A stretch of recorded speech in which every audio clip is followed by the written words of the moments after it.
तो चलिए फ्रेंड्स शुरू करते हैं। आज हमने प्रश्नावली 2.3 के सभी क्वेश्चंस तो कर लिए हैं, हालांकि इसके अतिरिक्त हमें क्या कर रहे हैं, अतिरिक्त प्रश्नावली भी कर रहे हैं। कहने का मतलब है कि कुछ ऐसे क्वेश्चंस जो कि बहुत ही इंपॉर्टेंट होते हैं एग्जाम के लिए, उसी को हम लोग यहाँ पर डिस्कस कर रहे हैं। ये आपके प्रश्नावली का चैप्टर नहीं है, प्रश्नावली हमने कंप्लीट कर लिया है, हालांकि ये अतिरिक्त प्रश्नावली के तौर पर हम इसे कर रहे हैं। हमें इसमें क्या करना है, हमें इसका प्रांत और परिसर ज्ञात करना है। तो प्रांत और परिसर कैसे ज्ञात करते हैं ये भी हम लोग जानते हैं। तो हम चलिए इन तीनों क्वेश्चंस का प्रांत और परिसर ज्ञात करते हैं। पहला आपका क्वेश्चन है f of x equal to x square minus 9 upon x minus 3। ये फलन कौन सा फलन है आप बता सकते हैं? ये जो फलन है वो परिमेय फलन है, ये भी आपकी परिमेय फलन है, ये भी आपकी परिमेय फलन है। क्यों? क्योंकि इसका अंश और हर में कोई ना कोई व्यंजक है, ठीक है ना।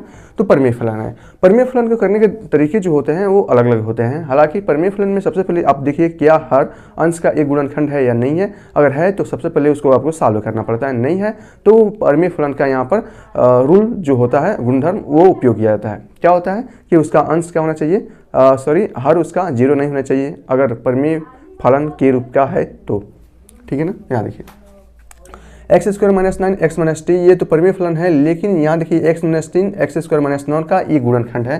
तो सबसे पहले हमें इसको सॉल्व करना पड़ेगा। तो चलिए हम इसको सॉल्व करते हैं। एफ ऑफ एक्स इसका मतलब क्या होता है, वाई होता है, ठीक है ना। तो ये है f of x equal to x square minus 9 को हम लिख सकते हैं एक्स माइनस 3 और एक्स प्लस 3, और नीचे आपका क्या है एक्स माइनस 3 है, ठीक है ना। ये ऊपर से कट जाएगा, अब ये बचेगा f of x equal to बच जाएगा एक्स प्लस 3, ठीक है ना। एफ ऑफ एक्स मतलब वाई होता है, और हमें इसका प्रांत ज्ञात करना है, फिर हमें इसका परिसर ज्ञात करना है। यहाँ देखिए समीकरण को बनाने में कौन सा चर इन्वॉल्व हुआ है, एक्स वाई, इसलिए एक्स जो होगा इसका प्रांत कहलाएगा, वाई इसका सहप्रांत कहलाएगा, या परिसर हम इसको कह सकते हैं। एक्स के प्रत्येक वास्तविक मानों के लिए वाई के इसके प्रत्येक वास्तविक मान आएंगे, तो इसका प्रांत क्या होगा, कोई भी वास्तविक संख्याएं हो सकती है, और परिसर इसका कोई भी वास्तविक संख्या हो सकता है, ठीक है ना। कैसे होगा ये सब मैंने आपको बता दिया है। तो प्रांत के लिए हम लोग क्या करेंगे, यहाँ पर प्रांत के लिए मैं इसको समझा दे रहा हूँ। प्रांत के लिए यह है आपका y equal to x plus 3। तो फॉर प्रत्येक value of x belongs to r, तो इसका प्रांत क्या होगा, प्रांत इक्वल टू हो जाएगा कोई भी वास्तविक संख्याएं हो जाएगी, ठीक है ना, कोई भी वास्तविक। तो इसका परिसर भी क्या होगा, परिसर जिसे इंग्लिश में हम लोग रेंज कहते हैं, यह भी इसकी कोई भी वास्तविक संख्याएं हो जाएगी, चाहे वो नेगेटिव हो चाहे वो पॉजिटिव हो, और यही इसका प्रांत और परिसर होगा। ये आपको समझ में आ रहा है कैसे हो रहा है, नहीं आ रहा है? चलिए एक बार और देख लीजिए। यहाँ यह है y बराबर एक्स प्लस 3। अगर हम यहाँ पर x का मान ज्ञात करें और यहाँ पर y का मान ज्ञात करें, ठीक है ना, तो यहाँ देखिए अगर x का मान अगर मैं -1 रखूँ तो y का मान कितना होगा, -1 प्लस 3, y का मान हो जाएगा 2। अगर x का मान अगर मैं -3 रखूँ तो y का मान हो जाएगा 0। अगर मैं -4 रखता हूँ y का मान, तो x का मान क्या हो जाएगा आपका -1 हो जाएगा, और x का मान अगर मैं 3 रखता हूँ तो y का मान 6 हो जाएगा। इस प्रकार x का मान इन्फिनिटी रखें तो y का मान भी इन्फिनिटी आएगा, और x का मान -इन्फिनिटी, यानी कि यहाँ देख रहे हैं कि सारी पॉजिटिव नंबर भी इसके प्रांत, ये प्रांत है ना, प्रांत में इसके नेगेटिव और पॉजिटिव नंबर दोनों आ रहे हैं। इसका मतलब कोई भी वास्तविक संख्याएं इसका प्रांत हो सकता है, और इसका सहप्रांत देखिए पॉजिटिव और नेगेटिव नंबर आ रहे हैं, इसलिए इसका सहप्रांत में क्या होगा, आपकी कोई भी रेशनल नंबर वास्तविक संख्याएं हो जाएगी। तो इस प्रकार आप डायग्राम की मदद से भी ज्ञात कर सकते हैं, या चाहें तो आप सिर्फ इतना ही करके इसे आप ज्ञात कर सकते हैं। इसको देखिए यहाँ देखिए x ये भी आपका परिमेय फलन के फॉर्म में है, लेकिन ये इसका जो हर है वो इसके अंश का एक गुणनखंड है। साइन बस चेंज कर दिया जाएगा, हो जाएगा। यहाँ देखिए इसको हम लिख सकते हैं ना, f of x equal to, इसको लिख सकते हैं हम लोग x माइनस 5, और इसमें से मैं माइनस को कॉमन ले लूँगा, और ये हो जाएगा x माइनस 5। x माइनस 5 से ये कट जाएगा, बचा है आपका f of x equal to -1। -1 को हम लोग लिख सकते हैं, और माइनस एक्स के पावर 0 लिख सकते हैं, ठीक है ना। माइनस एक्स के पावर 0, माइनस एक्स किसी के पावर 0 का मतलब होता है +1 होता है, और आगे क्या है, माइनस है। तो या हम इसको ऐसे भी लिख सकते हैं कि f of x equal to minus x के पावर 0, ठीक है, कोई प्रॉब्लम। अब यहाँ देखिए x का मान आप चाहे नेगेटिव लीजिए चाहे पॉजिटिव लीजिए, ठीक है ना। यहाँ लिख लीजिए एफ ऑफ एक्स, इसका मतलब होता है y होता है, यहाँ x का मान ले रहे हैं, यहाँ y के मान ले रहे हैं। समीकरण को बनाने में x इन्वॉल्व हुआ है, x को हम लोग स्वतंत्र चर कहेंगे, y को परतंत्र चर कहेंगे। अगर x का मान 1 लेते हैं तो y का मान कितना होगा, 1 के पावर 0 इक्वल टू हो जाएगा 1, और आगे आएगा -1। x का मान अगर मैं 2 लेता हूँ तो इस कंडीशन में 2 का पावर 0, और 2 का पावर 0 का मान होता है 1, और आगे माइनस है, इसका मतलब हो जाएगा -1। x का मान 3 लेने पर y का मान -1 आएगा। x का मान -2 लेने पर y का मान क्या आ जाएगा, -2 का पावर 0, और -2 का पावर 0 का मतलब होता है 1, और आगे माइनस है, इसलिए हो जाएगा -1। अब -5 लेंगे उस कंडीशन में -1, या कुछ इन्फानाइट भी लेंगे तो उस कंडीशन में आएगा -1, ठीक है ना। इस प्रकार यहाँ से आप चाहें तो इसका प्रांत और परिसर बहुत ही आसानी से ज्ञात कर सकते हैं। इसका भी प्रांत यही होगा, इस फलन का भी प्रतिबिंब सबका समान हो रहा है, सबका प्रतिबिंब समान हो रहा है यहाँ से, तो इसका प्रांत ये हो जाएगा और इसका परिसर आपका हमेशा यही रहेगा, ठीक है ना। तो इसका अगर प्रांत ज्ञात करना चाहें तो प्रांत क्या होगा आपका, प्रांत कोई भी, ये प्रांत है ना, प्रांत आपका पॉजिटिव भी है नेगेटिव भी है, यानी कि कोई भी वास्तविक संख्याएं हो सकती है। हमेशा प्रांत और परिसर के लिए हमेशा वास्तविक संख्याओं का मान ज्ञात किया जाता है, काल्पनिक संख्याओं के लिए प्रांत और परिसर नहीं ज्ञात किया जाता है। तो इसका प्रांत क्या होगा, कोई भी वास्तविक संख्याएं हो सकती है, लेकिन इसका जो परिसर होगा वो हमेशा आपका क्या होगा, -1 ही रहेगा। इस प्रकार इसका प्रांत और परिसर दिए गए फलन का ज्ञात कर सकते हैं बहुत ही आसानी से। मुझे लगता है कि आपको कोई प्रॉब्लम नहीं होनी चाहिए। ये आपका तीसरा है, और यहाँ से तीसरा दिया गया है f(x) = x + 7 / x - 5, और इसका हमें प्रांत और परिसर ज्ञात करना है। आप यहाँ देख रहे हैं कि ये परिमेय फलन के फॉर्म में है, तो और यहाँ देखिए इस x - 5 x + 7 का कोई गुणनखंड भी नहीं है, तो इस कंडीशन में अगर परिमेय फलन के फॉर्म में हो तो कैसे इसका प्रांत और परिसर ज्ञात किया जाता है, तो ये किया जाता है परिमेय फलन यानी कि रैशनल फंक्शन जो होता है उसके गुणधर्म के अंदर पे किया जाता है। अगर कोई भी संख्या परिमेय संख्या के फॉर्म में है तो उसका हर क्या होना चाहिए, 0 नहीं होना चाहिए। अगर 0 है तो उस कंडीशन में 1/0 कितना हो जाएगा, इन्फिनिटी हो जाएगा, यानी कि अब वास्तविक नहीं काल्पनिक संख्याएं आ जाएंगी, और काल्पनिक संख्याओं के लिए प्रांत और परिसर ज्ञात नहीं किया जाता है। तो फिर हमें क्या चाहिए हियर, ठीक है ना,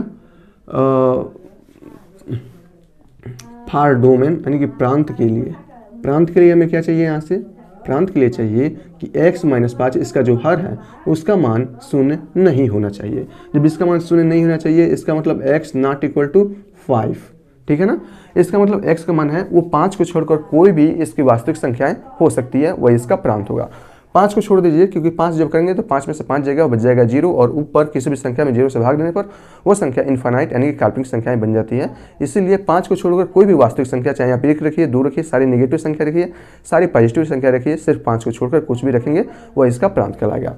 तो इसका प्रांत क्या हो जाएगा, प्रांत हो जाएगा कोई भी वास्तविक संख्याएं हो जाएगी, लेकिन उसमें 5 को छोड़कर आपको इसको करना है। तो r - 5 यानी कि 5 को छोड़कर कोई भी वास्तविक संख्याएं हो जाएगी। आप ऐसे भी लिख सकते हैं, या चाहें तो आप इसको r ऐसे भी लिख सकते हैं -5, ठीक है ना। इसका मतलब 5 को छोड़कर कोई भी वास्तविक संख्या इसके प्रांत हो जाएगी।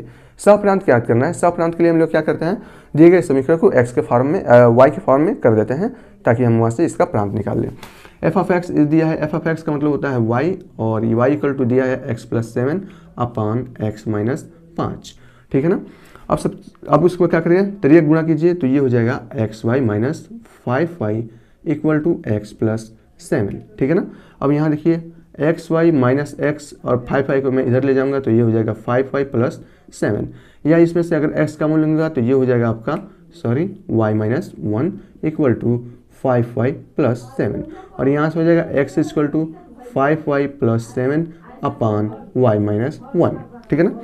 समीकरण को बनाने में कौन सा वेरिएबल इन्वॉल्व हुआ है, y। इसका मतलब अभी ये फॉर्म क्या हो जाएगा, या इसके प्रांत हो जाएंगे और ये इसका परिसर कहलाएगा। इस कंडीशन में आप इसका परिसर का मतलब y ही है ना, तो y हम लोग यहाँ से ज्ञात कर सकते हैं। तो यहाँ देखिए परिसर के लिए क्या जरूरी है, वही जो इसके प्रांत के लिए था। ये भी इसका जो फलन है वो x के फॉर्म में है। जब x के फॉर्म में है तो उस कंडीशन में परिमेय संख्या के फॉर्म में है, तो ये परिमेय फलन के फॉर्म में है, तो उसका हर क्या होना चाहिए, 0 नहीं होने चाहिए। तो इस कंडीशन में y - 1 क्या होना चाहिए, ≠ 0 होना चाहिए। तो ये y ≠ 1, इसलिए इसका जो परिसर होगा, वह इसका परिसर क्या होगा, कोई भी वास्तविक संख्या हो सकती है लेकिन 1 नहीं होना चाहिए, तो r - 1, और यही इसका आंसर हो जाएगा। तो इसका प्रांत और परिसर आप बहुत ही आसानी से ऐसे ज्ञात कर सकते हैं। मुझे लगता है कि आपको कोई भी प्रॉब्लम नहीं होगी। तो अब हम चलते हैं इसके थोड़ा सा अगला, और भी कुछ क्वेश्चंस है, उस क्वेश्चंस को भी कर लेने ताकि आपको अच्छे से पूरी समझ हो जाए। चलिए यहाँ पर दिया गया है निम्नलिखित फलनों के प्रांत ज्ञात कीजिए। हमें इसका प्रांत ज्ञात करना है। मन करे तो आप परिसर भी ज्ञात कर सकते हैं, इसमें कुछ खास नहीं है, प्रांत और परिसर समान होता है। तो यहाँ देखिए ये जो दिया गया है वो वास्तव में वास्तविक फलन है। वास्तविक फलन में ये कौन सा फलन है, वास्तविक फलन में आपका परिमेय फलन है। परिमेय फलन का आप लोगों ने गुणधर्म जाना है कि जब भी परिमेय फलन के रूप में हो तो उसका हर क्या होना चाहिए, 0 नहीं होना चाहिए। उस कंडीशन में बस आपको यही करना होता है। तो इसका हम लोग कहते हैं ना f(x) का मतलब होता है वास्तव में y होता है। और सॉरी ये हम क्यों कर रहे हैं, चलिए हम यहाँ पर देखते हैं सीधे प्रांत के लिए, ठीक है ना, प्रांत के लिए। प्रांत के लिए क्या चाहिए कि आप ये देख रहे हैं कि परिमेय संख्या के फॉर्म में है, तो इस कंडीशन में x स्क्वायर माइनस 5x और प्लस 4 का मान क्या होना चाहिए, शून्य नहीं होना चाहिए। बस आपको ये ज्ञात करना है। तो x square minus 5x plus 4 का गुणनखंड कर लेते हैं ना, कितना आएगा इसका मान, तो इसका मान हो जाएगा आपका 4 एकम 4 और यहाँ से हो जाएगा एक्स स्क्वायर माइनस 4x और minus x plus 4 not equal to शून्य, और यहाँ से x कॉमन लेंगे हो जाएगा x माइनस 4 माइनस 1 कॉमन लेंगे हो जाएगा x minus 4 not equal to शून्य, और यहाँ से x माइनस 1 और x माइनस 4 और नॉट इक्वल टू शून्य, और यहाँ से जब आप करेंगे तो हो जाएगा x बराबर इसके दो मान निकलेंगे, x का मान एक 1 निकलेगा एक 4 निकलेगा। इसका मतलब x नॉट इक्वल टू 1,4, यानी कि x का मान 1 और 4 को छोड़कर कोई भी वास्तविक संख्याएं हो सकती है, इसके प्रांत हो सकते हैं। तो इसका प्रांत क्या होगा, तो इसके प्रांत हो जाएंगे जिसे इंग्लिश में हम लोग डोमेन बोलते हैं, वो हो जाएगा कोई भी वास्तविक संख्याएं होगी लेकिन उसमें से आपको 1,4 ये दो संख्याएं को हटानी पड़ेगी, वही इसका प्रांत हो जाएगा और ये आपका आंसर हो जाएगा। अच्छा, मैं अगर कहूँ इसका परसर है तो हमें ज्ञात नहीं करना, लेकिन परसर भी आपको ज्ञात करना होता है। तो परसर कैसे आप लोग ज्ञात करते हैं, इसको इस पूरे समीकरण को y के फॉर्म में चेंज कर दीजिए, और फिर y के फॉर्म में चेंज करेंगे तो वो भी आपका परिमेय संख्या के फॉर्म में आएगा, और फिर उसका भी हर शून्य नहीं होना चाहिए। उस कंडीशन में आप इसके परसर ज्ञात कर सकते, ठीक है ना। दूसरा आपका ये दिया गया है, इसका भी हमें क्या करना है, प्रांत ज्ञात करना है। प्रांत कैसे ज्ञात करेंगे,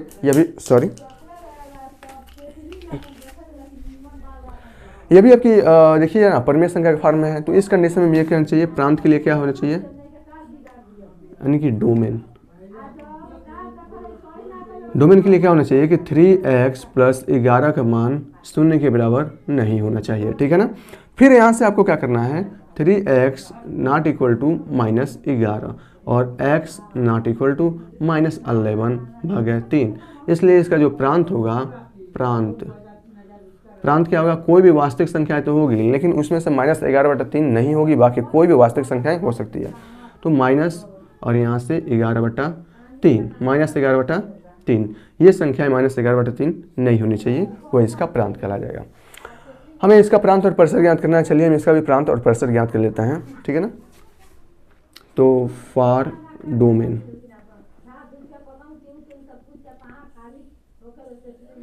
ठीक है ना, फॉर डोमेन के लिए मैं क्या करना चाहिए, सबसे पहले आपको ये देखिए कि जो भी हमारा फलन दिया गया है वास्तव में वो किस प्रकार का फलन है, क्या वो परिमेय यानी कि रैशनल फंक्शन है या रैशनल फंक्शन नहीं है, तो क्या वो आपकी मापांक है, मापांक नहीं है तो महत्तम पूर्णांक फलन है, चिन्ह फलन है, सिग्नम फंक्शन है, या किसी वर्गमूल के अंदर रखी गई फलन है, तो वर्गमूल के अंदर रखी गई फलन है।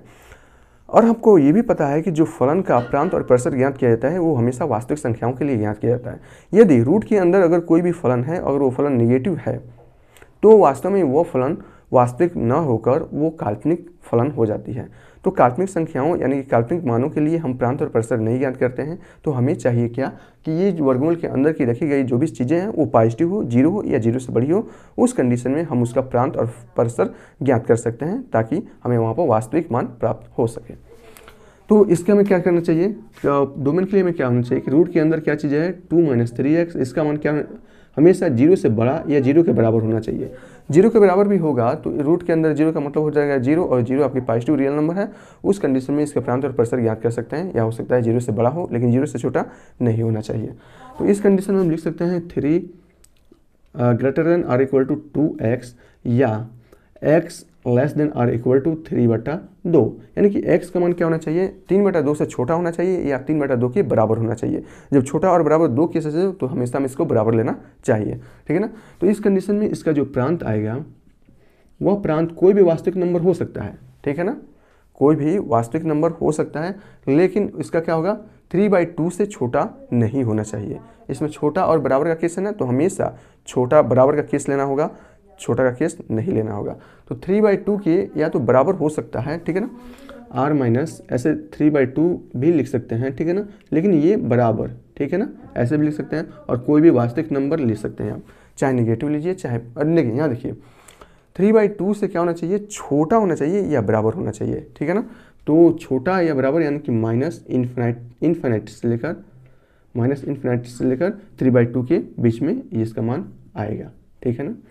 3/2 से छोटा होना चाहिए या बराबर होना चाहिए। तो 3/2 से छोटा क्या हो जाएगा, आपका सभी नंबर्स नेगेटिव हो जाएंगे, और 0 से लेकर 0 से लेकर 3/2 तक हो सकता है, सारे नेगेटिव नंबर, और फिर 0 से लेकर 3/2 तक, इसका मतलब ये संख्याएं हो सकती है। ये बराबर एक बड़ा ब्रैकेट लगेगा ताकि पता चले कि 0 से लेकर 3/2 तक तो सारी पॉजिटिव नंबर, लेकिन 0 से सारी नेगेटिव नंबर भी इसके प्रांत हो सकते हैं। ठीक है ना। फिर x बराबर होगा 3 - y² भागे 2। अब यहाँ देखिए x का मान हमने क्या फाइंड आउट किया है, x का मान वो less than or equal to 3/2 है ना, बस x का मान यहाँ पर रख दिए। x का मान क्या है, x का मान यहाँ से है 3 - y²/2, और x का मान क्या है, less than or equal to 3/2। तो इसके जगह हम लिख सकते हैं ना कि x का मान जो ये आया है वो क्या है, less than or equal to 3/2 के बराबर है। ठीक है ना, ये हो जाएगा यहाँ से, और यहाँ से आप लोग फाइंड आउट कर सकते हैं। यहाँ देखिए 2 से 2 आपका कट जाएगा, कैंसिल हो जाएगा ना, और यहाँ से बचेगा आपका y, या आप ऐसे भी कर सकते हैं कि ये 3 से भी 3 कट जाएगा, आराम से कट जाएगा, या मैं इसको यहाँ से कर देता हूँ ना, 3/2 - y²/2 आप यहाँ से लिख सकते हैं, और less than or equal to 3/2, 3/2 से 3/2 कट जाएगा, और यहाँ से बचेगा y²/2। अगर नेगेटिव संख्या को हटाएं तो ये हो जाएगा less than or equal to है, greater than or equal to हो जाएगा, और ये हो जाएगा आपका 0। ठीक है ना। इस प्रकार y का जो मान होगा, और यहाँ से होगा y² less than or equal to 0, तो यहाँ से y का जो भी मान होगा वो क्या हो जाएगा, greater than or equal to 0। इस प्रकार आप इसका परसर भी याद कर सकते हैं। परसर क्या होगा, 0 या 0 से बड़ा होगा। जब 0 या 0 से बड़ा होगा y का मान, इसका मतलब 0 से लेकर इन्फिनिटी तक होगा। तो इसका परसर क्या हो जाएगा, तो इसका हो जाएगा परिसर। परसर क्या होगा इसका, 0 से लेकर इन्फिनाइट तक हो जाएगा। ठीक है ना, ओके। इन्फिनाइट चाहे नेगेटिव हो चाहे पॉजिटिव हो, उसके बाद हमेशा छोटा कोष्टक लगाया जाता है, और यह 0 या 0 से बड़ा होगा। यहाँ से देख लीजिए 0 या 0 से बड़ा होगा। तो इस प्रकार आप इसका परिसर आसानी से ज्ञात कर सकते हैं। बढ़ते हैं हम अगले क्वेश्चन पर, देखते हैं अगला क्वेश्चन क्या है। तो चलिए फ्रेंड देखते हैं क्वेश्चन नंबर 3, 4, 5 और 6। यहाँ पर शायद 6 क्वेश्चन दिए गए हैं। इस क्वेश्चन का हमें प्रांत और परिसर को ज्ञात करना है। प्रांत और परिसर को कैसे ज्ञात करते हैं, हालांकि इसके पिछले वाले वीडियो में भी हमने अच्छे से पढ़ा है, फिर भी यहाँ पर और आपको अच्छे से क्लियर हो जाए, इसमें आपको कोई भी कॉन्सेप्ट के तौर पर कुछ भी आपको ना छूटे, उसके लिए इस क्वेश्चंस को भी मैं कराता हूँ। ये क्वेश्चंस को जानबूझ के मैं लिया गया हूँ क्योंकि इस क्वेश्चंस में कुछ खास है। तो इसका प्रांत और परिसर को हमें ज्ञात करना है। तो चलिए हम इसका प्रांत और परिसर ज्ञात करते हैं। आपको इस क्वेश्चन नंबर 3 में देख रहे हैं कि f(x) दिया है रूट में x-1 रूट में दिया है, और सबसे पहले प्रांत और परिसर को ज्ञात करने के लिए आपको ये चाहिए कि हमें प्रांत और परिसर हम हमेशा वास्तविक मानों के लिए ज्ञात करते हैं। काल्पनिक मानों के लिए हम प्रांत और परिसर को ज्ञात नहीं कर सकते हैं। तो सबसे पहले हमें क्या करना पड़ता है, फलन को पहचानना पड़ता है। ये फलन किस फॉर्म में है, परिमेय फॉर्म में है तो परिमेय फलन का कंडीशन जो होता है उसके हिसाब से हम इसको सॉल्व करते हैं। वर्गमूल के फॉर्म में है तो वर्गमूल के हिसाब से सॉल्व करते हैं। मापांक फलन के फॉर्म में है तो मापांक फलन के फॉर्म में हम इसको सॉल्व करते हैं उसके कंडीशन के अनुसार।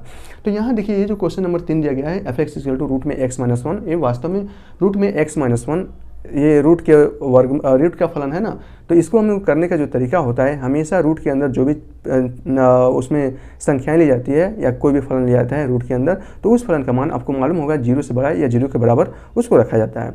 0 से छोटा रखने पर वो फलन का मान वास्तव में काल्पनिक संख्याओं के लिए उपलब्ध हो जाता है। जैसे अगर मैं कहूँ रूट के अंदर अगर -3 है तो -3 का मान काल्पनिक संख्या होता है, और काल्पनिक संख्याओं के लिए हम लोग प्रांत और परिसर हम लोग ज्ञात नहीं करते हैं, हमेशा वास्तविक मानों के लिए ज्ञात करते हैं। तो यहाँ इस फलन में क्या रखा जाए ताकि इसको हम वास्तविक मान रखें, x का वास्तविक मान रखने पर हमें यहाँ पर फलन f(x) यानी कि y का वास्तविक मान मिले, उस हिसाब से हमें इसको सेट करना पड़ता है।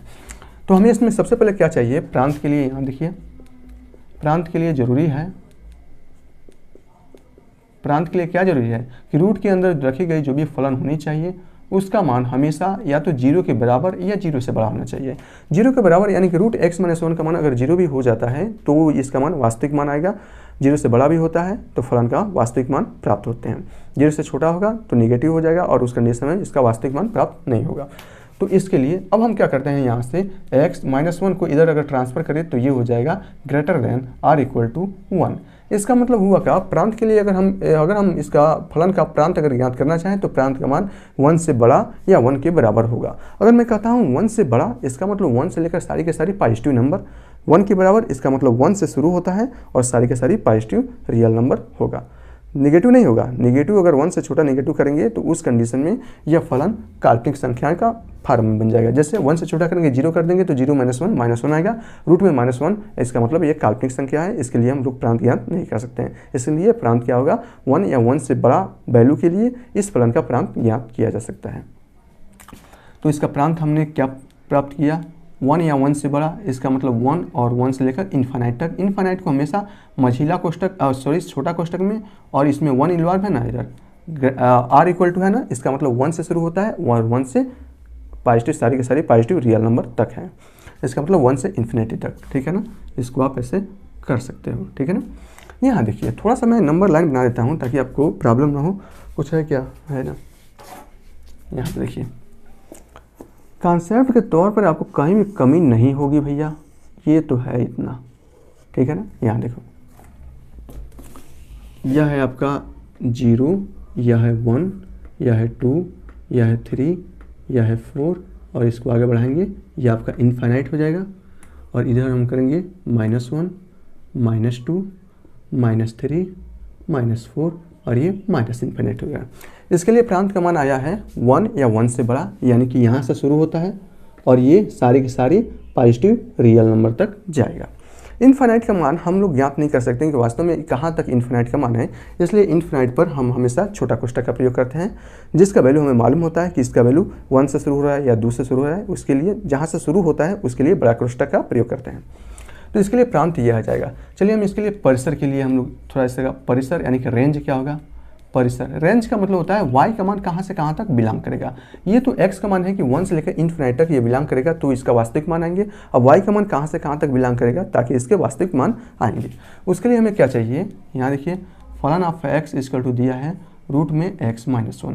फलन ऑफ x का मतलब होता है वास्तव में ये y का मान होता है। अब यहाँ मैं क्या कर रहा हूँ, y का स्क्वायर कर रहा हूँ, वो वर्क करेंगे तो ये हो जाएगा x-1, और यहाँ से जब हम करेंगे x इक्वल टू हो जाएगा y² और +1, ठीक है ना। हमें y का मान ज्ञात करना है, और जबकि x का मान मालूम है कि x का जो मान होगा वो कहाँ से कहाँ तक 1 से लेकर इन्फिनिटी तक वेरी करेगा, ठीक है ना। x का मान x का मान क्या है, greater than or equal to 1 है। x का मान यहाँ क्या है y² + 1, और ये कहाँ तक बिलोंग करेगा, x का मान greater than or equal to 1। x का मान यही तो है, और यहाँ से x का मान आया है greater than or equal to 1। x का मान जो भी है आएगा वो हमेशा greater than or equal to 1 होगा, ठीक है ना, इस प्रकार। और यहाँ से y² हो जाएगा y² greater than or equal to 0, ठीक है ना। तो इसका प्रांत और परिसर आप आसानी से ज्ञात कर सकते हैं। अब इसका परिसर ये देखिए, तो y जब इसको हम करेंगे क्या y² greater than or equal to 0, y greater than or equal to 0, आप ये भी लिख सकते हैं, ठीक है ना। या यहाँ से भी आप चाहें तो आप ये इसको ना लिखकर आप क्या करिए, ये क्या है y greater than or equal to 0 नहीं होगा, ये क्या है y² है greater than or equal to 0, ठीक है ना। यहाँ देखिए तो y का मान क्या होगा, यहाँ से greater than or equal to ±0, ठीक है ना। इसका मतलब क्या हुआ, 0 से लेकर सारे के सारे नेगेटिव नंबर्स, 0 से लेकर सारे के सारे पॉजिटिव नंबर इसके रेंज में आ जाएंगे। तो इसका रेंज क्या होगा, यहाँ से रेंज यानी कि अगर परिसर की बात करें तो परिसर आप लोग यहाँ से ज्ञात कर सकते हैं क्या, -∞ से लेकर +∞ तक ये इसका रेंज हो जाएगा। आर अगर रेंज करना चाहते हैं तो कोई भी वास्तविक नंबर आ जाएगा, कोई भी वास्तविक नंबर इसका रेंज हो जाएगा, चाहे वो नेगेटिव हो चाहे वो पॉजिटिव हो, लेकिन वास्तविक होना चाहिए, काल्पनिक नहीं होना चाहिए। परिमेय हो अपरिमेय हो उससे में कोई फर्क नहीं पड़ने वाला है। तो इस कंडीशन में आप इसका प्रांत और आप इसका परिसर बहुत ही आसानी से ज्ञात कर सकते हो, ठीक है ना। चलिए हम क्वेश्चन नंबर इस पर दूसरा पर चौथा पर इसका हम लोग हल देखते हैं, ठीक है ना। ये देखिए ये भी फलन है, लेकिन जो भी फलन का मान दिया गया है x के वेरिएबल में, जो समीकरण को बनाने में इन्वॉल्व हुआ है, x जो समीकरण को बनाने में इन्वॉल्व हुआ है वो आपके वर्गमूल के अंदर है। और आपको ये भी मालूम है जब फलन वर्गमूल के अंदर होता है तो उसके लिए कंडीशन सिर्फ यही होता है कि वो उसका मान हमेशा 0 से बड़ा या 0 के बराबर होना चाहिए। तो इस कंडीशन में प्रांत के लिए आप लोग क्या कर सकते हो, प्रांत के लिए अगर मैं लिख रहा हूँ इसका मतलब हुआ x के मानों के लिए, ठीक है ना। तो प्रांत के लिए क्या होना चाहिए, 16 - x² का मान हमेशा 0 से बड़ा या 0 के बराबर होना चाहिए। इस कंडीशन में 16 greater than or equal to x² हो जाएगा, या x greater than or equal to +-4, ठीक है ना। और अगर इसको आप चाहें तो ऐसे भी लिख सकते हो, x का मान है less than or equal to -4 से लेकर greater than or equal to +4, ठीक है ना। आप ऐसे भी लिख सकते हो। तो हमें इसका प्रांत ज्ञात करना है, तो प्रांत कहाँ से कहाँ तक बिलोंग कर रहा है, -4 से लेकर +4 तक की संख्याओं के लिए ही -4 से लेकर +4 तक की संख्याओं के लिए या उसके बीच की संख्याओं के लिए ही या इसका प्रांत का मान बिलोंग करेगा, तभी इसका वास्तविक मान आएगा। अब आप देखिए यहाँ पर यह है ना, अगर x का मान -4 रखते हैं यहाँ पर तो -4 का स्क्वायर हो जाएगा +16 हो जाएगा, और 16 माइनस 16 कितना हो जाएगा 0, और 0 आपकी वास्तविक संख्या है। -3 रखते हैं तो -3 का स्क्वायर हो जाएगा +9 हो जाएगा, और 16 में से 9 कटेगा, बचेगा आपका 7, और रूट में 7 आपकी वास्तविक संख्या है, ठीक है ना। इसी प्रकार -2, -1, 0, 1, 2, 3, 4 भी रखेंगे, यानी कि -4 से लेकर 4 तक के बीच की सभी के सभी संख्याएं, तो उस कंडीशन में आप इसका प्रांत को वास्तविक मान प्राप्त कर सकते हैं, अन्यथा आप काल्पनिक मान प्राप्त करेंगे। और काल्पनिक मानों के लिए हम लोग क्या प्रांत और परिसर ज्ञात नहीं किया करते हैं, मालूम है ना। तो चलिए शुरू करते हैं। तो इसका रेंज क्या हो जाएगा, प्रांत इसका क्या हो जाएगा, प्रांत इसका हो जाएगा -4 से लेकर +4 तक की संख्याओं के लिए। यानी कि यहाँ देखिए ये -4 है ना, -4 से लेकर ये +4 तक की सारी इसके बीच की सभी संख्याओं के लिए। इसके बीच में तो बहुत सारी संख्या है ना, परिमेय संख्या भी है, अपरिमेय संख्या भी है, तो आप अपरिमेय ले या परिमेय ले, उसके लिए भी आप वास्तविक मान ज्ञात कर सकते हैं। जैसे √3 जो है वो -4 से लेकर 4 तक के बीच में आएगा √3, और 1 और 2 के बीच में आएगा ना, 1 और 2 के बीच में √3 आएगा, जो कि आपकी अपरिमेय संख्या है। और √3 जब x का मान √3 रखेंगे तो √3 का स्क्वायर हो जाएगा 3, और 16 में से 3 घटेगा, बचेगा आपका 13, और 13 आपकी वास्तविक संख्या है, ठीक है ना। परिसर थोड़ा सा ज्ञात कर लेते हैं हम लोग। परिसर यानी कि रेंज थोड़ा सा ज्ञात करते हैं, क्या होगा पूरा ज्ञात करके। फलाना f(x) यानी कि y का मान यहाँ पर दिया गया है 16 माइनस x², कब होगा ये दिया गया है, ठीक है ना। हम इसका वर्गमूल करेंगे तो हो जाएगा y² बराबर 16 माइनस x², ठीक है ना। और यहाँ से हो जाएगा x² बराबर ये हो जाएगा 16 y² प्लस 16 माइनस y² हो जाएगा ना, ये हो जाएगा 16 माइनस y², ठीक है ना। यहाँ देखिए या x इक्वल टू हो जाएगा 16 माइनस y²। जो भी मान इसके था फलन ऑफ y का मान जो भी था x के पदों में, यहाँ x का मान y के पदों में वही आ गया, तो इसके लिए भी परिसर क्या होगा -4 से लेकर 4 तक होगा, ठीक है ना।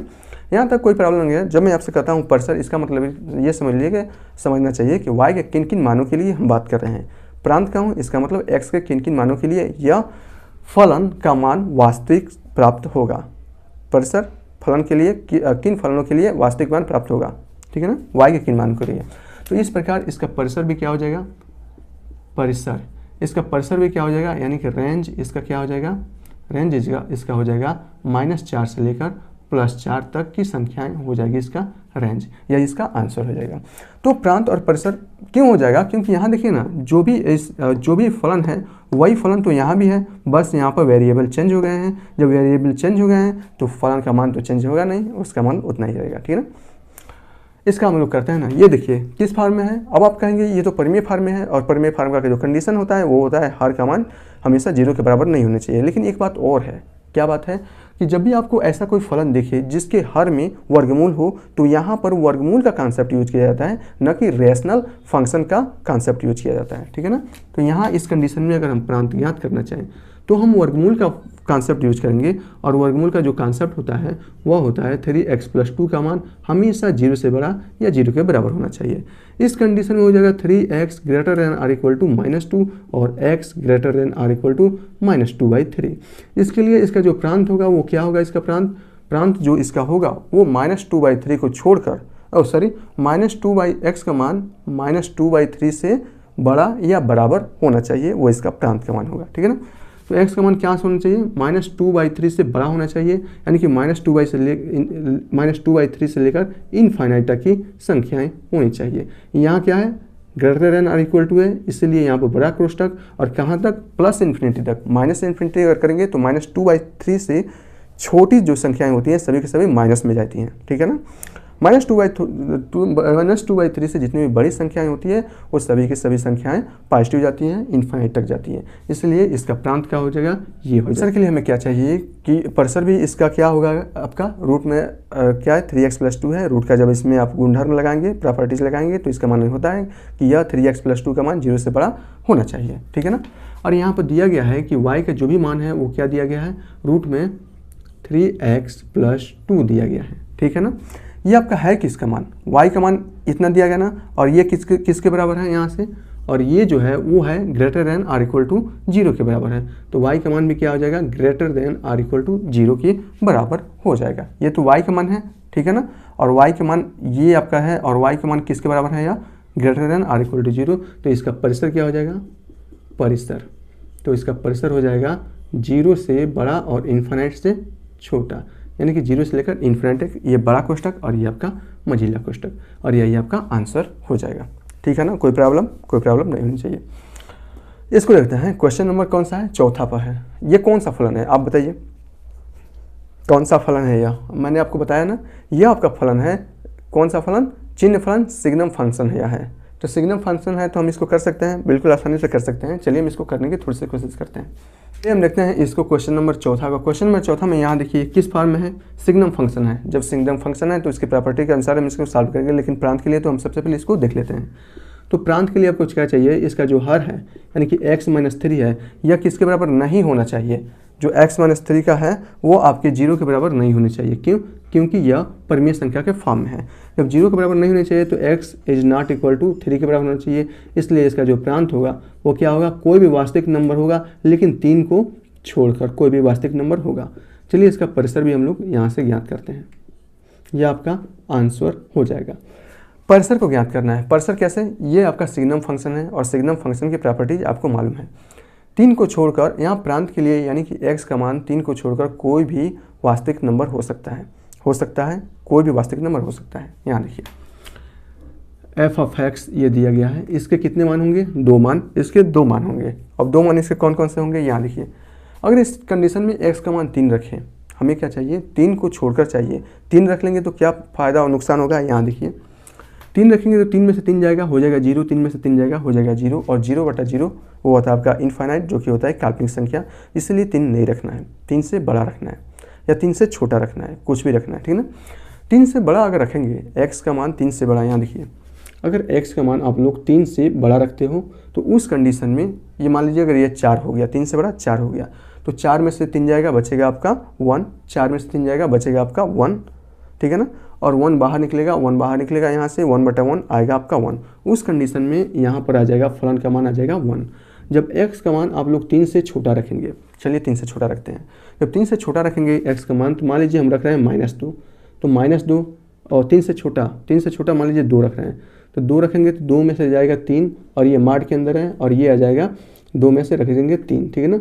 मार्ड के अंदर ये कितना हो जाएगा, ये हो जाएगा -1 मार्ड के अंदर, और ये हो जाएगा 1। मार्ट से बाहर जब इसको निकला, और ये -1 हो जाएगा ना, मार्ट से जब बाहर निकलेगा -1 वो हो जाएगा प्लस में, और ये जाएगा माइनस में, इसका मान हो जाएगा माइनस। इस प्रकार 3 से छोटा आप कोई भी x का मान रखेंगे, उसका मान हमेशा क्या आएगा, -1 आएगा, ठीक है ना। x से बड़ा रखने पर, 3 से बड़ा रखने पर इसका मान पॉजिटिव, 3 से छोटा रखने पर इसका मान नेगेटिव आएगा, वो भी -1 के साथ में आएगा, ठीक है ना। यहाँ तक आपको कोई भी प्रॉब्लम नहीं होगी, क्योंकि यहाँ पर कुछ है ही नहीं। तो अब इस कंडीशन में हम लोग क्या कर सकते हैं, इसका परिसर हम लोग फाइंड आउट करें। परिसर, तो इसका परिसर क्या क्या हो जाएगा, यहाँ देखिए, -1 से लेकर 1 तक, ठीक है ना। इसका मतलब परिसर हो जाएगा आपका -1 से लेकर 1 तक इसका परिसर हो जाएगा, ठीक है ना। परिसर इतना ही क्यों होगा, -1 से लेकर 1 तक ही क्यों होगा, इसके पीछे भी कारण है। यहाँ देखिए, ऊपर नीचे क्या है, समान है, ठीक है ना। x से छोटा जब लेंगे तो उसका मान आएगा -1, ठीक है ना, और वो -1 आएगा तो ऊपर वाला मार्ड में है ना, तो -1 तो +1 हो जाएगा, लेकिन नीचे वाला मार्ड में नहीं है, इसका मतलब वो -1 ही रहेगा। तो 1 में से -1 कटेगा, बच जाएगा आपका 1, -1 बच जाएगा। तो इसलिए -1 से लेकर x का मान अगर पॉजिटिव लेते हैं, जैसे यहाँ पर x का मान अगर 4 लेते हैं या 5 लेते हैं, तो 5 में से 3 जाएगा, बचेगा आपका 2, मार्ड से बाहर निकलेगा, बच जाएगा आपका 2, और नीचे में बच जाएगा आपका 2, 2 से 2 कट जाएगा, बचेगा आपका 1, और +1 जो होगा वह इसका रेंज हो जाएगा। यानी कि -1 से लेकर +1 तक के ही इसके आंसर आएंगे। इसका मतलब इसका परिसर यही हो जाएगा, ठीक है ना, कोई प्रॉब्लम नहीं होनी चाहिए। चलते हैं क्वेश्चन नंबर, कुछ और क्वेश्चन है उसको भी कर लेते हैं ताकि आपको कहीं भी परेशानी ना हो। तो फ्रेंड चलते हैं क्वेश्चन नंबर 6, 7 और क्वेश्चन नंबर 8। यहाँ पर 2 ऐसे क्वेश्चंस दिए गए हैं जिससे संबंधित क्वेश्चंस को हमने पिछली वाली वीडियो में नहीं किया है। हालांकि एग्जाम में भी आपको यही क्वेश्चंस पूछे जाते हैं, वो तो आपका छोटा मोटा क्वेश्चंस था जो कि आपको आना चाहिए, और वो आपको तो आ गया होगा। इस क्वेश्चंस में आप यहाँ देख रहे हैं कि जो फलन दिया गया है वो या तो त्रिकोणमितीय रेशियोज में दिया गया है, या तो साइन में दिया जाएगा, या कास में दिया जाएगा, या टेन में दिया जाएगा। तो इस क्वेश्चंस में जो फलन दिया गया है वो हमारा साइन के रेशियोज में दिया गया है, और हमें इसका परिसर ज्ञात करना है, यानी कि इसका रेंज हमें फाइंड आउट करना है ठीक है ना। तो हम इसको कैसे करेंगे, तो सबसे पहले जिस रेशियोज में दिया जाएगा, जिस त्रिकोणमितीय ट्रिग्नोमेट्री रेशियोज में दिया जाएगा, उस रेशियोज को आपका मिनिमम और मैक्सिमम वैल्यू फाइंड आउट होना चाहिए। जैसे कि इसमें साइन में दिया गया है, तो साइन एक्स का जो मिनिमम वैल्यू होता है वो -1 और जो मैक्सिमम वैल्यू होता है वो +1 होता है। बस आपको यही करना है। देखिए यहाँ साइन, हम जानते हैं साइन एक्स का जो मान होता है मिनिमम जो वैल्यू होता है less than or equal to -1 greater than or equal to 1, इसके बीच में होता है। हमें लाना कितना है, हमें लाना है फंक्शन ऑफ एफ एक्स, इसके जगह पर लाना है साइन एक्स के जगह पर। तो कैसे आएगा, यहाँ साइन एक्स का जो कोफिशिएंट है 4, इसमें साइन एक्स कोफिशिएंट 4 है, उससे हमें इस पूरे समीकरण में गुणा करना पड़ेगा, तभी तो 4 साइन एक्स आएगा। तो हम क्या करते हैं कि 4 से इस पूरे समीकरण में गुणा करते हैं। जब 4 से करेंगे तो ये हो जाएगा -4 और ये greater than or equal to sign और ये हो जाएगा आपका 4 से गुणा करें ना, तो 4 साइन एक्स और यहाँ से greater than or equal to 4। अब यहाँ देखिए बीच में क्या है, प्लस है और इसमें कितना जोड़ा गया है, 3 जोड़ा गया है, ठीक है ना। तो हम क्या करते हैं इस पूरे समीकरण में 3 से ऐड कर देते हैं, 3 को ऐड करेंगे तो ये हो जाएगा -4 + 3 greater than or equal to 4 और ये हो जाएगा आपका 3 + 4 साइन एक्स और ये हो जाएगा greater than or equal to, इसमें कितना ऐड करना है 3 ना, तो ये 3 + 4। इसको जब आप सॉल्व करेंगे तो ये हो जाएगा -1 और ये हो जाएगा greater than or equal to और ये हो जाएगा 3 + 4 साइन एक्स और ये हो जाएगा greater than or equal to 7, ठीक है ना। अब यहाँ देखिए हमने इसमें 3 ऐड किया, इसमें भी इसमें भी 3 ऐड किया और इसमें भी 3 ऐड किया। अब यहाँ से आपको पाएंगे ये क्या पाएंगे कि -1 greater than or equal to 3 + 4 sine x, 3 + 4 sine x की जगह पर क्या है, फंक्शन ऑफ एफ एक्स है और ये greater than or equal to 7, या -1 और greater than or equal to function of f x को हम लोग क्या बोलते हैं, वाई बोलते हैं और greater than or equal to 7। Y है क्या, y आपका यही पर्सर तो है, तो पर्सर का वैल्यू आपने फाइंड आउट कर लिया, कहाँ से कहाँ तक है, -1 से क्या है, y की वैल्यू -1 से छोटा या -1 के बराबर, लेकिन +7 से बड़ा या +7 के बराबर। तो इसका वैल्यू कहाँ से कहाँ तक होगा, परिसर, इसका परिसर यानी कि रेंज आप फाइंड आउट कर सकते हैं ना, रेंज कहाँ से कहाँ तक होगा, -1 से लेकर 7 तक इसका रेंज हो जाएगा और यही आपका आंसर होगा। हमें इसका रेंज फाइंड आउट करना था, हमने इसका रेंज फाइंड आउट कर लिया, ऐसे ही आपको फाइंड आउट करना है। क्वेश्चन नंबर 8 है, इसका भी हमें रेंज फाइंड आउट करना है, तो चलिए हम इसका रेंज फाइंड आउट करते हैं। किस फलन जो है किस ट्रिग्नोमेट्री रेशियोज में दिया गया है, साइन में दिया गया है, तो साइन का मिनिमम वैल्यू और मैक्सिमम वैल्यू आपको मालूम होना चाहिए। तो आपको हल में क्या लिखना है, हल हम जानते हैं, हम लोग क्या जानते हैं भैया, हम लोग जानते हैं क्या कि साइन एक्स का जो मिनिमम वैल्यू होता है less than or equal to -1 होता है और greater than or equal to +1 होता है। अच्छा, ये साइन एक्स जो ट्रिग्नोमेट्री है ना, इसको इतना अच्छे से हम आपको बताएंगे ना कि आपको पूरे उम्र तक आपको भूलने वाला नहीं है, बहुत अच्छे से बताएंगे। इसका वैल्यू हर चतुर्थांश में इसका वैल्यू बहुत अच्छे से बताएंगे, ठीक है ना। यहाँ देखिए हमें क्या लाना है, 7, इसमें साइन एक्स में किससे गुणा किया गया है, 7 से गुणा किया गया है, तो पूरे समीकरण हम लोग 7 से गुणा करते हैं, तो ये हो जाएगा -7 और ये क्या है, greater than or equal to, ये हो जाएगा 7 साइन एक्स और greater than or equal to 7, ठीक है ना।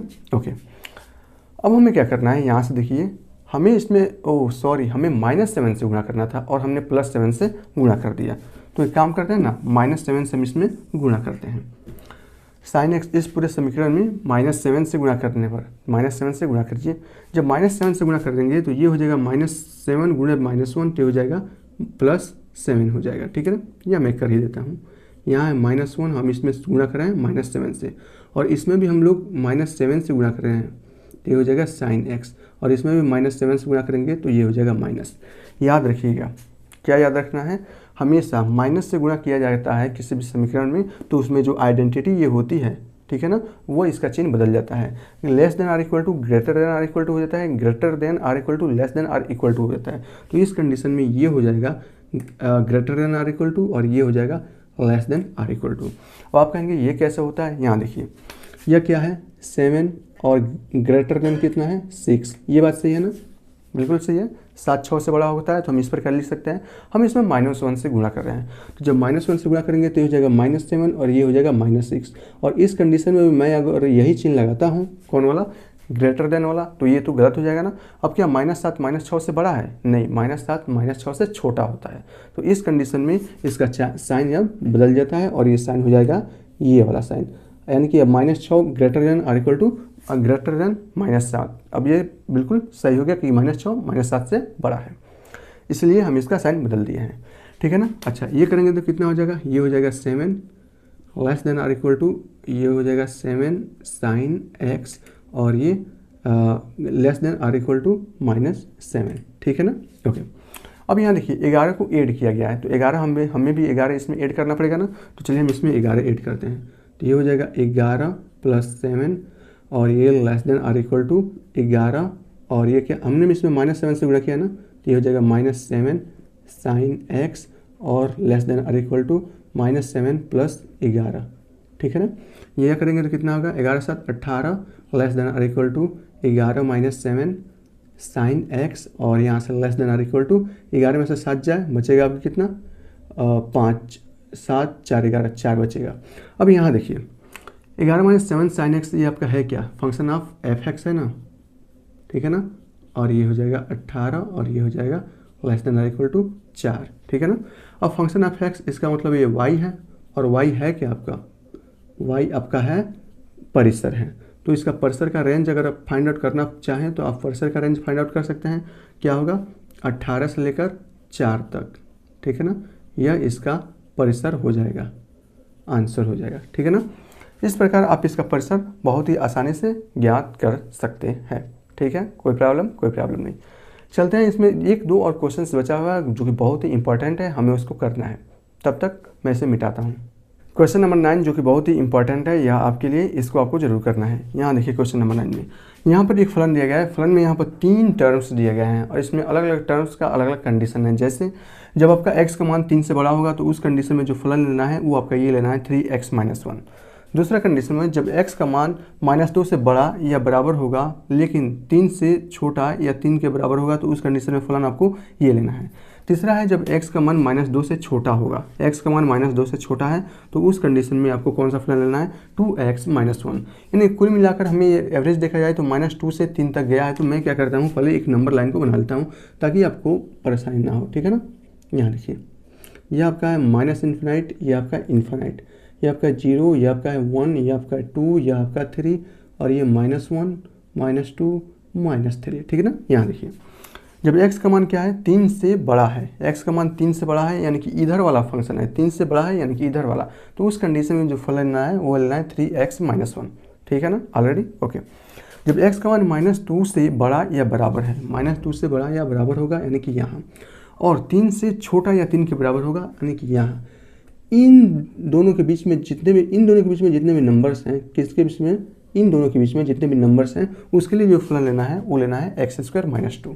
और 3 से बड़ा जितना भी फलन था उसके लिए जो लेना था वो आपका था, यहाँ देखिए 3x - 1, और इसके बीच में जो भी फलन आएगा वो उसको लेना है x² - 2, ठीक है ना। यहाँ देखिए x का मान जब -2 से छोटा होगा, -2 से छोटा यानी कि यहाँ से ये सभी मानों के लिए, तो कौन सा फलन लेना है, 2x + 3, ये वाला फलन लेना है।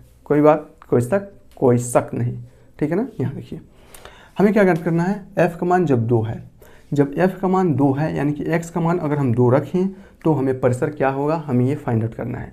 तो x का मान 2 यानी कि हम किस पर जांच कर सकते हैं, x का मान 2 यानी कि हम कौन सा फलन लेंगे, ये वाला फलन लेंगे जो इसका रेंज -2 से लेकर 3 तक है। कौन सा, ये वाला। यहाँ से भी देख सकते हैं -2 से 3 के बीच में क्या आता है, आपका 2 आता है, ठीक है ना। -2 1 0 1 2 3 हमें 2 फाइंड आउट करना है। इसका मतलब -2 और 3 के बीच में जो फलन आएगा ये वाला फलन आएगा, ठीक है ना। तो इसके लिए जब हम इसमें x² - 2, इस फलन में हम क्या करेंगे, x के जगह पर 2 रखेंगे, ठीक है ना। जब इस फलन में x के जगह पर 2 रखेंगे तो ये हो जाएगा 2² - 2 इक्वल टू हो जाएगा 4, -2 इक्वल टू हो जाएगा 2, ये इसका आंसर हो जाएगा। f4 4 कहाँ आएगा, 3 के बाद, 3 से बड़ा 4 होता है ना, 3 के बाद वाली फलन में हमारा 4 आएगा। इसका मतलब हमें इस वाली फलन में क्या रखना पड़ेगा, x की जगह पर 4 रखना पड़ेगा। यहाँ देखिए 3 से बड़ा 3 से बड़ा, x का मान जब 3 से बड़ा होगा तो कौन सा फलन लेना है, 3x - 1 लेना है, ठीक है ना। तो इस कंडीशन में कौन सा फलन आएगा, 3x - 1 आएगा। और जब हम इसमें x की जगह पर क्या रखेंगे, हम लोग यहाँ पर 4 रखेंगे और ये -1, ये हो जाएगा 4 × 3 = 12 -1 इक्वल टू हो जाएगा 11 और ये आपका आंसर हो जाएगा। f-1 अब देखिए -1 किस में आएगा, -2 और 3 के बीच में क्या आ रहा है, -1 आ रहा है। तो कौन सा फलन लेना है, x² - 2। यहाँ से भी देख सकते हैं -2 क्या है आपका, -1 लेना है, यानी कि -2 से बड़ा है और 3 से छोटा है -1। तो कौन सा फलन लेना है, ये वाला लेना है। आप ये बनाएंगे तो आपको अच्छे से आपको समझ में आ जाएगा, ठीक है ना। तो इस कंडीशन में हमें x² - 2 वाला फलन लेना है और जब x की जगह पर हम -1 रखेंगे तो -1 का स्क्वायर और -1 का स्क्वायर हो जाएगा 1 और यहाँ से -2 इक्वल टू हो जाएगा -1, ये आपका आंसर हो जाएगा। -3 इसका मतलब क्या है, -2 से छोटा, -2 से छोटा -3 होता है ना। तो जब -2 से छोटा लेंगे तो कौन सा फलन आएगा, 2x + 3 वाला फलन आएगा। यहाँ देखिए x का मान -2 से छोटा क्या है आपका, -3 है। तो कौन सा फलन, 2x + 3, चाहे यहाँ से देखिए चाहे यहाँ से देखिए, ये वाला काफ़ी अच्छा है ना। तो इसको आपको करना है।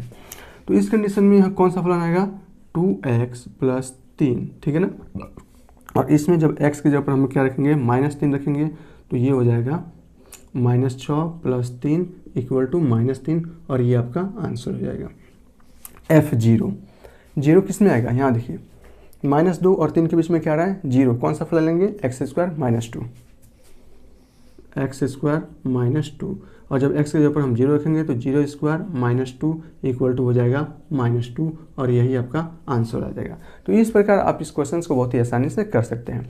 एक और क्वेश्चन है जो लास्ट है, मैं उसको करा देता हूँ ताकि वो काफ़ी अच्छा है ना, बहुत ही इंपॉर्टेंट है, इसलिए मैं उसको कराने के ज़बरदस्ती कर रहा हूँ। उसको आपको करना है। यहाँ पर क्वेश्चन नंबर 10 है। क्वेश्चन नंबर 10 पर यहाँ पे एक फलन दिया गया है। फलन कुछ इस प्रकार है, f(x) = log बेस e है और 1 - x अपन 1 + x है। हमें इसमें कुछ सिद्ध करना है। क्या सिद्ध करना है, हमें इसमें सिद्ध करना है फलन ऑफ a प्लस फलन ऑफ b = फलन of a + b upon a + b upon a - b। अब आप कहेंगे ये कहाँ से सिद्ध करेंगे, ये कुछ नहीं है, ठीक है ना। यहाँ का क्या है, x की जगह पर सिर्फ a रख दिया है, फिर x की जगह पर एक बार b रख दिया है और फिर फलन ऑफ a प्लस फलन ऑफ b जोड़ दिया है और फिर हमें इसको प्रूफ करना है। ऐसे ही कुछ नहीं है, बस समझने की थोड़ी सी प्रॉब्लम है। देखिए मैथ है समझने वाला चीज़, रटेंगे याद करेंगे तो वो नहीं होगा, समझ लेंगे एक बार तो वो हो जाएगा, ठीक है ना। यहाँ देखिए हमें सिद्ध कर क्या करना है, एफ ए चाहिए, लेकिन ए की जगह पर यहाँ क्या है, एक्स है। तो हम क्या करते हैं, यहाँ पर एक्स की जगह पर ए पुट कर देते हैं। तो इस कंडीशन में हम यहाँ पर हल लिखेंगे, ठीक है ना। तो एफ ऑफ ए जब हम ज्ञात करेंगे, यानी कि एक्स की जगह पर हमने क्या रख दिया है, यहाँ पर एक्स की जगह पर ए रख दिया है, तभी तो एफ ऑफ ए मिलेगा। तो यहाँ से हो जाएगा log 1 - a/1 + a, ठीक है ना। ओके, अब हम क्या कर रहे हैं, एक बार f की जगह पर b पुट कर दे रहे हैं ताकि हमें f ऑफ b मिल जाए। तो ये हो जाएगा आपका log 1 - b/1 + a, ठीक है ना। अब इसमें क्या किया है, जोड़ा हुआ है, तो हम इसको जोड़ देते हैं, ठीक है ना। तो यहाँ से हो जाएगा f of a plus f of b = हो जाएगा log 1 - a/1 + a और प्लस log 1 - b/1 + b, ठीक है ना, जोड़ दिए। बस आपको ये मालूम चल जाएगा कि log a + log b क्या होता है। log का तो कम से कम फार्मूला या तो होना चाहिए ना। तो log a + log b = होता है log a × b, ठीक है ना। यहाँ से मैं लिख देता हूँ log a + log b = होता है log a × b, ठीक है ना। यहाँ से इसका फार्मूला के हिसाब से हो जाएगा log a + b यानी कि 1 - a/1 + e और मैं यहाँ से कर देता हूँ, ठीक है ना। a × b क्या है आपका 1 - b/1 + b, ठीक है ना, ये हो गया, ठीक है ना। ये किसके बराबर आया है, f of a plus f of b। ये आपका क्या था, राइट हैंड साइड था ना, लेफ्ट हैंड साइड था। अब हम क्या कर रहे हैं, राइट हैंड साइड को भी थोड़ा सा प्रूफ लेकर चल रहे हैं ताकि इजी हो जाए। तो ये हो जाएगा राइट हैंड साइड, ठीक है ना। राइट हैंड साइड में क्या है, f of a + b/a - b है, ठीक है ना। यहाँ देखिए अगर हम इसको पार्शियल फ्रैक्शन में तोड़े तो हम इसको किस प्रकार लिख सकते हैं। तो ये हो जाएगा आपका log 1 - a + b/1 + ab और पूरे के upon 1 plus a plus b upon 1 plus a b. ठीक है ना। जब हम इसे पार्शियल फ्रैक्शन में तोड़ेंगे तो हम इसको इस प्रकार लिख सकते हैं। अब यहाँ से आपको ये पार्शियल फ्रैक्शन में तोड़ना भी एक, जब आप क्लास 12 में पढ़ेंगे या अभी मैं इसके बाद से बता देता हूँ पार्शियल फ्रैक्शन में कैसे तोड़ा जाता है। बस इसको सॉल्व कीजिए। सॉल्व करने के बाद ये हो जाएगा लॉग और ये हो जाएगा 1 plus a b minus a plus b, और यहाँ से हो जाएगा 1 plus a b plus a plus b, और ये 1 प्लस ए बी से 1 प्लस ए बी कट जाएगा, तो मैं लिखा नहीं हूँ, मैं डायरेक्ट कर दिया हूँ। तो ये हो जाएगा log, और यहाँ से देखिए 1 माइनस ए, और इसमें से जब हम माइनस बी को कॉमन लेंगे तो ये हो जाएगा 1 माइनस बी को कॉमन लेंगे प्लस बी को, तो 1 माइनस बी को कॉमन ले रहे हैं ना, 1 प्लस ए बी, अब माइनस ए यहाँ हो जाएगा माइनस बी, और इसमें जब हम माइनस बी को कॉमन लेंगे तो ये हो जाएगा 1 माइनस ए, और इसमें 1 प्लस ए, और जब हम इसमें से प्लस बी को कॉमन लेंगे तो ये हो जाएगा 1 प्लस ए। ठीक है ना। यहाँ से देखिए log, इसको क्या लिख सकते हैं हम लोग, 1 माइनस बी लिख सकते हैं ना गुणनखंड के रूप में, और ये 1 माइनस ए, और इसको क्या लिख सकते हैं 1 प्लस ए, और इसको 1 प्लस बी। आप यहाँ देख रहे हैं कि हमने जो f a plus f a b निकाला वो आया था log 1 minus a upon 1 plus a, 1 minus a upon 1 plus a, 1 minus b upon 1 plus b, 1 minus b upon 1 plus b. इस प्रकार इसका हम लोग लेफ्ट हैंड साइड लेकर चले और इसका हम जब राइट हैंड साइड लेकर चले तो इसका लेफ्ट हैंड साइड और राइट हैंड साइड दोनों ही कंडीशन में बराबर आ गए। अतः हम लिख सकते हैं, अतः F of A plus F of B equal to F of क्या लिख सकते हैं, A plus B equal to A minus B, और ये हो जाएगा आपका प्रूफ।